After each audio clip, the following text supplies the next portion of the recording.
HSC 24 তোমরা যারা Barishal board থেকে পদার্থবিজ্ঞান দ্বিতীয় পত্র এইচএসসি পরীক্ষা দিয়েছো তাদের উত্তর আমাদের হাতে চলে আসছে, তো তোমরা মিলিয়ে নাও।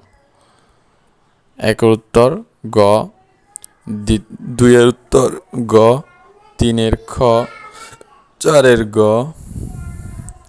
পাঁচের গ, ছয়ের ক, সাতের খ, আটের গ, নয়ের ঘ, 10-এর ক, 11-এর গ, 12-এর ঘ, 13-এর ঘ, 14-এর খ, 15-এর খ, 16-এর ঘ, 17-এর ঘ, 18-এর ঘ, 19-এর গ, 20-এর ক, 21-এর খ, 22-এর ক, 23-এর খ, 24-এর ক, 25-এর খ। তো তোমরা স্ক্রিনশট নিয়ে নাও। এই অংশটা না মিলিয়ে থাকলে আগের অংশটারও স্ক্রিনশট নিয়ে নাও। তো এই ধরনের ভিডিও সবার আগে পেতে আমাদের চ্যানেলটাকে সাবস্ক্রাইব করে রাখো। ধন্যবাদ সবাইকে।